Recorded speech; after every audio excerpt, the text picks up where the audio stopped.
بسم اللہ الرحمن الرحیم اللہم صلی علی سیدنا محمد النبی الأمی وعلی آلہ وبارک وسلم الحمد للہ الذی ہدانا لہذا وما كنا لنہتدی لولا ان ہدانا اللہ صدق اللہ العظیم۔ آج ہم سورۃ التکویر کو پڑھیں گے حرف بحرف ترجمہ اور آسان تفسیر کے ساتھ بغیر گرامر کے۔ اس سے پہلے سورۃ الانفطار ہماری کمپلیٹ ہو گئی ہے۔ آپ جانتے ہیں کہ ہم 30ویں پارے کو لے کر چل رہے ہیں، تو آج سورۃ التکویر کو پڑھیں گے۔ یہ بھی مکی صورت ہے اور اس میں 29 یعنی 29 آیات ہیں اور یہ بھی 30ویں پارے میں موجود ہے۔ تو اس صورت کا مرکزی موضوع قیامت کی ہولناکیوں، انسان کو آخرت کے دن کی حقیقت سے آگاہ کرنا ہے۔ یعنی اس صورت کے آغاز میں جب آپ پڑھیں گے کہ قیامت کے آنے والی مختلف علامات بیان کی گئی ہیں، مثلاً سب سے پہلے تو یہ ہے کہ مثلاً سورج کا لپٹ جانا، سورج لپیٹ دیا جائے گا، اللہ اکبر، ستاروں کا بکھر جانا، پہاڑوں کا ختم ہو جانا یا چلا دیا جانا، اور وحشی جانوروں کا جمع کر دیا جانا۔ یہ ایک قیامت کا سماں ہوگا جب قیامت برپا ہوگی۔ پھر اعمال کا محاسبہ، یعنی ہر نفس کے اعمال اس کے سامنے لائے جائیں گے اور ان کو اس کا بدلہ بھی دیا جائے گا۔ پھر اس میں اللہ تعالیٰ نے قرآن کی عظمت کو بھی بیان کیا کہ اللہ تعالیٰ نے قرآن کو ایک معزز فرشتہ یعنی جبرائیل علیہ السلام کے ذریعے نازل کرنے کا ذکر بھی اس صورت میں کیا، جو نبی کریم صلی اللہ علیہ وسلم تک امانت کے ساتھ پہنچایا کرتے تھے۔ تو پھر اس کے بعد اس صورت میں انسان کو اللہ تعالیٰ نے اپنی تخلیق، زندگی اور مقصد کے بارے میں بھی سوچنے کی دعوت دی ہے تاکہ وہ قیامت اور آخرت کے لیے تیار رہے اور اپنے اعمال کا حساب دے سکے۔ تو یہ صورت بڑی دلچسپ ہے اور ایمان کو تازہ کر دینے والی ہے۔ انشاءاللہ اس میں اترتے ہیں اور دیکھتے ہیں۔ بسم اللہ الرحمن الرحیم۔ اذا الشمس کوورت، اذا کا مطلب جب آئے گا، شمس سورج کو کہتے ہیں، ہم نے پڑھا ہے، اردو میں بھی استعمال ہوتا ہے شمسی توانائی کا لفظ۔ تو اذا الشمس کوورت، لپیٹ دیا جائے گا۔ اذا الشمس کوورت، جب سورج لپیٹ دیا جائے گا، اللہ اکبر، قیامت کی ہولناکیوں کا منظر کشی کی جا رہی ہے۔ وَإِذَا النُّجُومُ انْكَدَرَتْ، وَإِذَا، اور جب نجوم ستارے انکدرت، بے نور ہو جائیں گے۔ نجوم ستارے کہتے ہیں نا، وَالنَّجْمِ إِذَا هَوَىٰ، النجم الثاقب، آپ نے پڑھا سورۃ الطارق میں، تو نجم ستارے کو کہتے ہیں۔ وَإِذَا النُّجُومُ انْكَدَرَتْ، اور جب تارے یا ستارے بے نور ہو جائیں گے، ستارے ہوں گے تو صحیح لیکن ان کی چمک ختم کر دی جائے گی۔ وَإِذَا الْجِبَالُ، اور جب جبال پہاڑ کو کہتے ہیں، سُجِّرَتْ، چلا دیے جائیں گے۔ جبال، جبل احد کا نام آپ نے سنا ہے، جبل رحمت کا نام سنا ہے، تو جبل پہاڑ کو کہتے ہیں، اسی سے ذہن میں رکھیے گا۔ وَإِذَا، اور جب الجبال پہاڑ، سُجِّرَتْ، چلا دیے جائیں گے۔ سیر سے ذہن میں رکھیے گا نا، سیر کرنا، چلا دینا۔ تو قیامت کے قریب یعنی قیامت جب برپا ہوگی تو پہاڑوں کو چلا دیا جائے گا، اللہ اکبر۔ وَإِذَا الْعِشَارُ، واو کا مطلب اور اذا کا مطلب جب، العشار 10 ماہ کی حاملہ اونٹنیاں، عطلت، بیکار چھوڑ دی جائیں گی، اللہ اکبر۔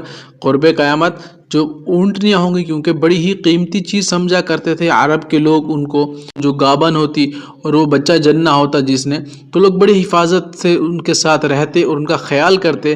لیکن جب قیامت برپا ہو جائے گی اور یہ نشانیاں ظاہر ہونے لگ جائیں گی نا، تو ایسی قیمتی اونٹنیوں کو بھی لوگ بیکار چھوڑ دیں گے۔ وَإِذَا الْوُحُوشُ، اور جب وحوش، وحشی سے نکلا ہے نا، وحشی، وحشت سے، وحشی جانور، حشرت، اکٹھے کر دی جائیں گے۔ حشر کرنا کسی کو، محشر سے ذہن میں رکھیے گا نا، میدان محشر میں اکٹھے ہوں گے ہم سب۔ تو اللہ تعالیٰ فرما رہے ہیں کہ وَإِذَا الْوُحُوشُ حُشِرَتْ، اور جب وحشی جانور اکٹھے کر دیے جائیں گے۔ آپ نے دیکھا ہوگا کہ جنگل میں جو اینیمل چینلز ہیں یا وائلڈ لائف کے جو چینل ہیں، اس پہ کبھی دیکھیں نا، تو جب بھی شیر کسی ہرن کا یا کسی بھی چیز کا شکار کر رہا ہو نا، تو باقی جتنے بھی بھینسیں ہیں یا باقی جتنے بھی جاندار ہوتے ہیں جن کو اپنی جان بچانے کی فکر لاحق ہوتی ہے نا، وہ سارے ایک جگہ جمع ہو جاتے ہیں، اور جمع ہو جاتے ہیں، ان کو پتہ ہوتا ہے کہ کوئی خطرہ آ گیا ہے۔ اب جہیں خطرہ محسوس ہو تو وہ سارے کے سارے جمع ہو جاتے ہیں ایک جگہ تاکہ ایک دوسرے کو پروٹیکٹ کر سکیں۔ تو اسی لیے اللہ نے فرمایا کہ جب قیامت برپا ہوگی تو جانور اکٹھے کر دیے جائیں گے، سارے وحشی جانور ایک جگہ جمع کر دیے جائیں گے۔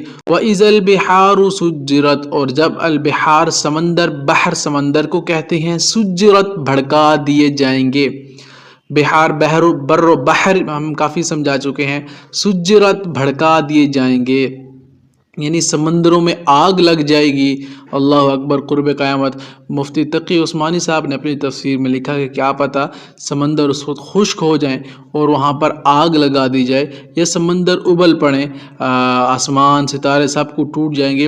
اور دوسرے مقام پر یہ بھی ہے کہ سمندر چلا دیے جائیں گے، یعنی اپنے راستہ جس وقت وہ ٹھہرے ہوئے ہیں اس راستے کو چھوڑ کر وہ چل پڑیں گے، اپنی جس حدوں میں وہ قائم ہیں ان حدوں سے نکل کر چل پڑیں گے. اللہ ہم سب کی حفاظت فرمائے قیامت کی ہولناکیوں سے پہلے. اللہ تعالی ہمیں اپنے ہی جوار رحمت میں جگہ عطا فرمائے. وَإِذَا النُّفُوسُ، اور جب نفوس نفس سے نکلا ہے نا، جمع ہے اس کی جانیں، بہت سے جانیں یا بہت سے انسان یا لوگ. وَإِذَا النُّفُوسُ، اور بہت سی جانیں زُوِّجَت جوڑ دی جائیں گی، بہت سی جانیں جوڑ دی جائیں گی، یعنی جوڑے جوڑے کر دیے جائیں گے. جتنی بھی دنیا میں سانس لینے والی چیزیں ہیں ان کے جوڑے جوڑے بنا دیے جائیں گے. لیکن کسی اور تفسیر میں نے پڑھا کہ یہاں پر جوڑے کر دیے جائیں گے. نیک اعمال والے لوگ ایک سائڈ پہ ہوں گے اور جو برے اعمال والے لوگ ہوں گے وہ ایک سائڈ پر کر دیے جائیں گے، یعنی نیکوں کا گروہ الگ کر دیا جائے گا اور بدکاروں کا گروہ بھی الگ کر دیا جائے گا. وَإِذَا الْمَوْعُودَةُ سُئِلَتْ، اور جب الموعودۃ زندہ گاڑی ہوئی لڑکی سئلت پوچھی جائے گی. یعنی عرب میں یہ تھا کہ شروع میں جو عورتوں کو بڑے معیوب سمجھا کرتے تھے اور عورتوں کو زندہ زمین میں گاڑ دیا کرتے تھے. اللہ اکبر. جب بھی کوئی بچی پیدا ہوتی ان کے ہاں تو وہ کیا کرتے کہ اس کو پیدا ہوتے ہی زمین میں گاڑ دیا کرتے تھے زندہ. تو اللہ تعالیٰ فرما رہے ہیں کہ جب اس بچی سے قیامت کے دن پوچھا جائے گا کہ تجھے کس گناہ کے بسبب گاڑ دیا تھا انہوں نے، بِأَيِّ ذَنبٍ قُتِلَتْ، بوجہ کس گناہ کے قتلت ماری گئی. یعنی اس سے پوچھا جائے گا، ذنب گناہ کو کہتے ہیں ذنوب، قتلت قتل سے ہے نا، تو پھر پوچھا جائے گا اس لڑکی سے، اس بچی سے کہ تمہیں کس گناہ کے بسبب ان لوگوں نے قتل کر دیا یا ان لوگوں نے مار دیا. وَإِذَا الصُّحُفُ نُشِرَتْ، واو کا مطلب اور اذا کا مطلب جب. وَإِذَا الصُّحُفُ اعمال نامے، صحیفے، ٹھیک ہے، اعمال نامے ایسے اوراق یا ایسی کتابیں جس میں ہمارے اعمال نامے ہوں گے، نشرت پھیلا دیے جائیں گے، یعنی اعمال نامے سامنے لا دیے جائیں گے. لوگوں کے جو دنیا میں انہوں نے کام کیے تھے وہ اس وقت سامنے لائے جائیں گے.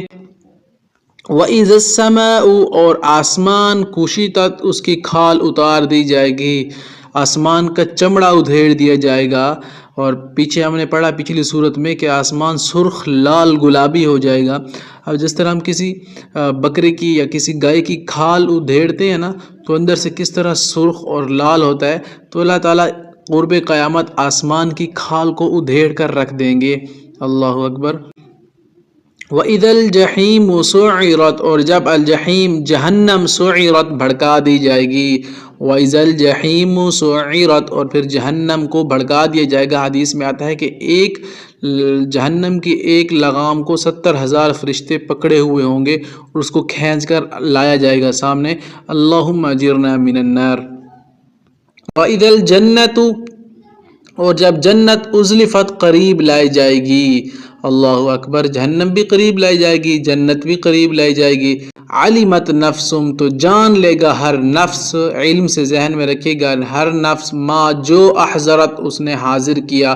تو اس وقت ہر نفس، ہر ذی روح، ہر انسان جان لے گا جو اس نے حاضر کیا، یعنی جو اس نے اعمال دنیا میں کیے ہیں وہ سارے کے سارے اپنے سامنے پائے گا تو پہچان لے گا اس اعمال کو جو اس نے دنیا میں کیے تھے.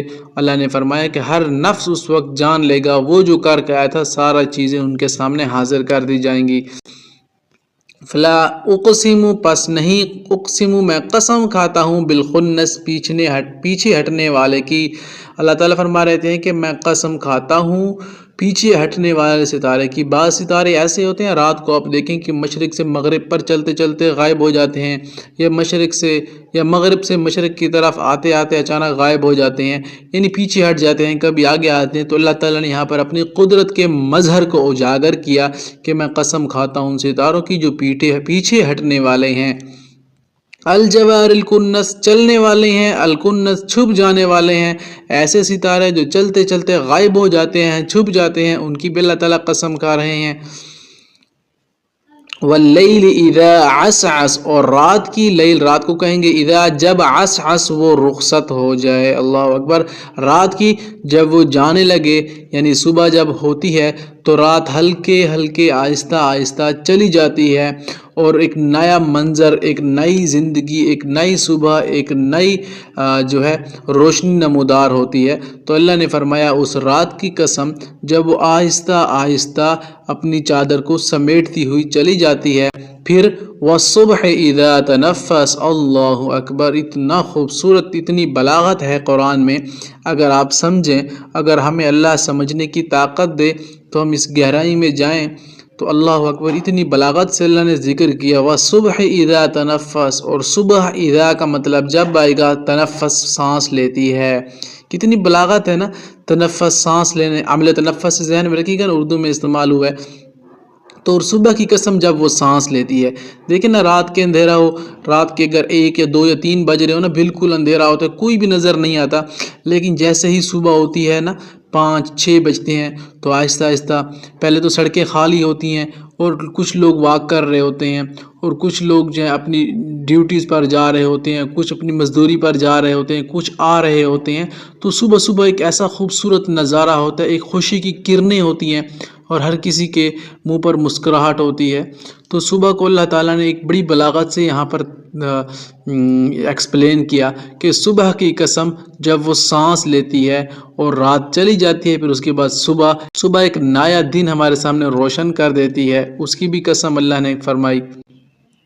اِنَّهُ لَقَوْلُ رَسُولٍ کریم، انہو بے شک وہ قرآن، لقول یقیناً قول ہے، رسول ایک پیغمبر کا، کریم معزز کا، یعنی قرآن پاک ایک واقعی قول ہے جس کو ایک معزز فرشتہ لے کر حاضر ہوتا ہے آپ کے پاس، یعنی اس میں جبریل امین علیہ السلام کا اللہ نے ذکر کیا کہ یہ قرآن ایسا عظمت والا ہے، اس کو ایک فرشتہ آ کر آپ کے سامنے پیش کرتا ہے جو بڑا ہی معزز فرشتہ ہے، ذی قوت،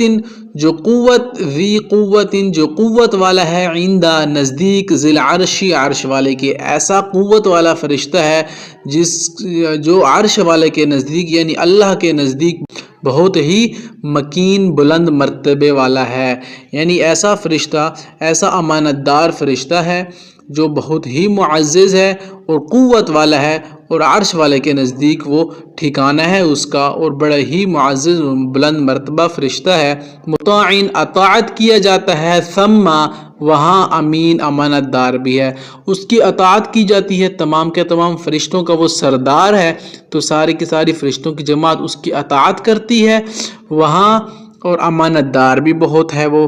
نبی پاک صلی اللہ علیہ وسلم تک جب وہ کلام لے کر آتا ہے تو بڑے ہی امانت کے ذریعے لے کر آتا ہے، بڑے ہی پروٹوکول ہوتا ہے کہ کہیں ایک آیت ادھر ادھر نہ ہو جائے، اور کہیں آگے شیطان اور باقی جو جتنے بھی جنات ہیں وہ کوئی کسی قسم کی آیت کو چرانے کی یا کسی قسم کی کوئی بھی لغزش کی کوشش نہ کریں، تو اسی لیے یہ فرشتہ بڑا امانت دار ہے، اپنے رب کے نزدیک اس کی بڑی ہی عزت ہے اور یہ قوت والا بھی ہے، اور ساتھ ہی اس کی اطاعت کرتے ہیں تمام فرشتے، اور امانت دار بھی ہے یہ۔ اللہ اکبر، جبریل امین کی کتنی تعریف اللہ نے کر دی۔ وما صاحبکم بمجنون، اور نہیں ہے صاحبکم ساتھی تمہارا، بمجنون کوئی مجنون، کوئی دیوانہ۔ کفار مکہ کو کہا جا رہا ہے نا، وہ رسول اللہ صلی اللہ علیہ وسلم کو کہا کرتے تھے آپ مجنون ہیں، آپ جو یہ کلام پڑھ رہے ہیں یہ کوئی جادو ہے، یہ کوئی دیوانوں کا کلام ہے، تو اللہ تعالیٰ نے ان کو رد کیا، مشرکین کو۔ وما صاحبکم، جو تمہارا صاحب، ساتھی کو کہتے ہیں نا، بیوی کو صاحبہ اس لیے کہتے ہیں کیونکہ وہ اس کے ساتھ ہوتی ہے، تو وما صاحبکم، اور نہیں ساتھی تمہارا یعنی محمد صلی اللہ علیہ وسلم، بمجنون کوئی مجنون یا کوئی دیوانہ نہیں ہے، کیونکہ رسول اللہ صلی اللہ علیہ وسلم ایک سچے پیغمبر اور آخری رسول تھے، اس لیے اللہ تعالیٰ نے وہاں پر فرمایا کہ تمہارا ساتھی جو تمہارے درمیان موجود ہے محمد رسول اللہ صلی اللہ علیہ وسلم، یہ کوئی دیوانہ یا مجنون نہیں ہے۔ وَلَقَدْ رَآهُ، البتہ تحقیق، رآہ اس نے دیکھا اسے، رؤیت سے ذہن میں رکھے گا نا، بالافق، آسمان کے کناروں پر، المبین کھلے، کہ اس فرشتے کو بھی رسول اللہ صلی اللہ علیہ وسلم نے ایک دفعہ اپنی اصلی حالت میں دیکھا تھا، تو اس لیے آسمان کے کناروں پر رسول اللہ صلی اللہ علیہ وسلم نے اس کو دیکھا تھا، کھلے کناروں پر۔ ایک دفعہ رسول اللہ صلی اللہ علیہ وسلم نے خواہش ظاہر کی تو آپ صلی اللہ علیہ وسلم کو دیدار کروایا گیا۔ تو اللہ تعالیٰ یہاں پر گواہی دے رہے ہیں کہ واقعی پیارے نبی حضرت محمد الرسول اللہ صلی اللہ علیہ وآلہ وسلم نے دیکھا ہے جبریل امین کو آسمان کے کھلے کناروں پر۔ وما ہوا اور نہیں علی الغیب غیب پر بظنین ہرگز بخیل، اور یہ جو ہمارے اور آپ کے نبی ہیں یعنی جو آپ صلی اللہ علیہ وسلم ہیں یہ غیب پر بخیل ہرگز نہیں ہیں۔ تو اللہ تعالیٰ فرما رہے ہیں کہ اے لوگو محمد رسول اللہ صلی اللہ علیہ وسلم ہرگز بخیل نہیں ہے، جو بھی غیب کی خبریں اسے اللہ کی طرف سے آتی ہیں وہ آپ کو بالکل فری آف کاسٹ بتاتے ہیں۔ یہ آپ کے کاہنوں کی طرح مجنونوں کی طرح نہیں ہیں۔ جو نجومی تھے وہ ان سے اگر کوئی خبر ان کو بتانی ہوتی تو پہلے ان سے فیس لیتے پھر ان کو بتاتے، یعنی بخیل تھے۔ لیکن رسول اللہ صلی اللہ علیہ وسلم ہرگز غیب کی خبروں پر بخیل نہیں تھے، کیونکہ جو بھی خبر ان کو اللہ تعالیٰ کی طرف سے پہنچتی تھی وہ صاف صاف پیغام لوگوں تک پہنچا دیتے تھے۔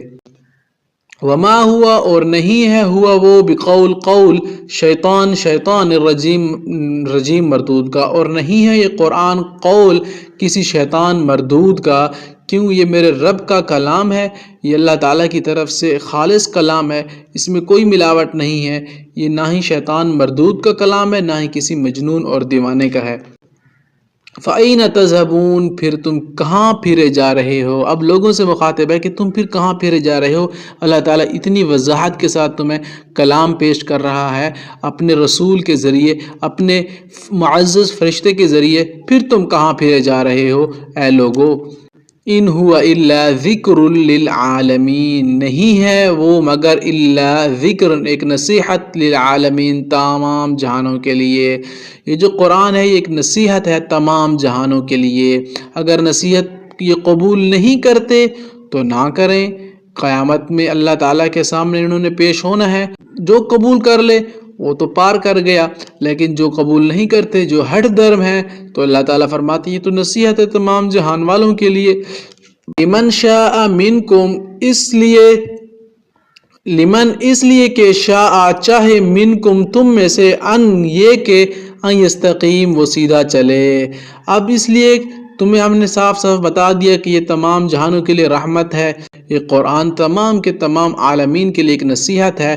اب جسے چاہے وہ کیا کر لے، چلے اس راستے پر یعنی قرآن کے راستے پر، اپنا لے قرآن کو، اپنا لے رسول اللہ صلی اللہ علیہ وسلم کو اور اسلام کو۔ ما تشاءون اور نہیں تشاءون تم چاہتے الا مگر یہ کہ یشاء اللہ اللہ چاہے، اور تم نہیں چاہو گے وہ یعنی اگر جسے اللہ چاہے جو رب العالمین تمام جہانوں کا رب ہے، یعنی کہ اور تم چاہو گے نہیں الا یہ کہ اللہ چاہے گا جو رب ہے تمام جہانوں کا، یعنی جسے اللہ چاہے گا اسے ہدایت دے گا، وہ رب ہے تمام جہانوں کا، عالم کا، تمام عالمین کا رب وہ اللہ ہے، جسے چاہے گا ہدایت دے گا۔ اے نبی جی آپ ان کو نصیحت کریں، اور قرآن سراسر نصیحت ہے۔